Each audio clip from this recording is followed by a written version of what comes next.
When I was 13 years old, they sent me to church camp in the summer. I went to 13th Avenue Presbyterian Church in Newark in 1949.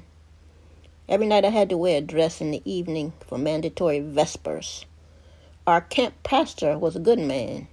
He was so nice. He was so good. He started me laughing. He sent me into hysterics during vespers. He was so sincere, so holy.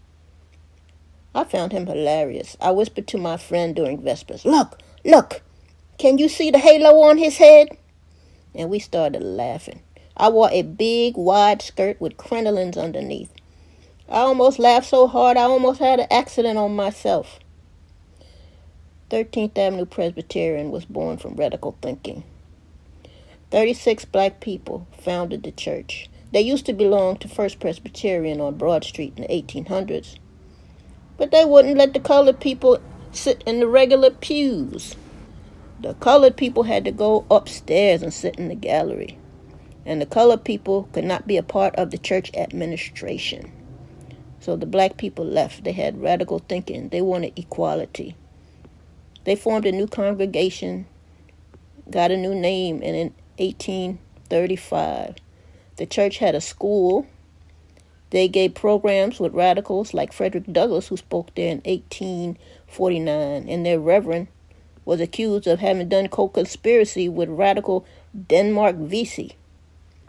The church assisted people on the Underground Railroad.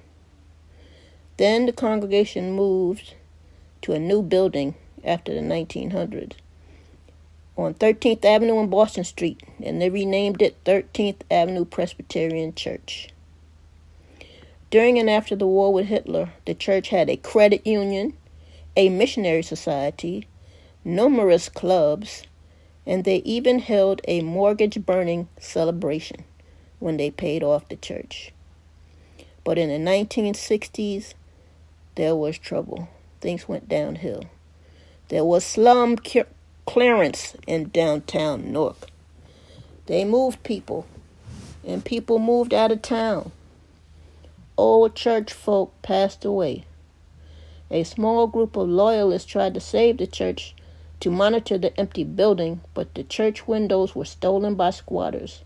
The floorboards were burnt by homeless people for firewood.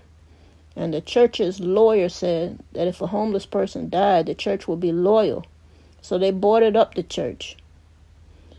In 1988, the Star Ledger newspaper said the church was vandalized and decimated.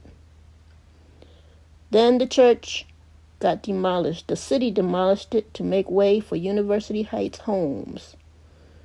So that's all that's left of the church and its radical pastors, a remnant and a plaque,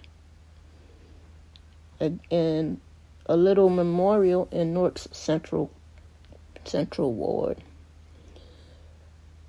The church, renamed 13th Avenue Presbyterian, was a Richardson Romanesque revival building designed by renowned Newark architect William Halsey Wood.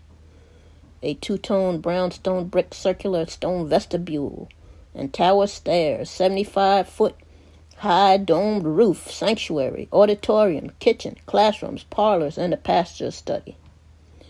But all that's left is a remnant, just a small marker of once what stood in Newark.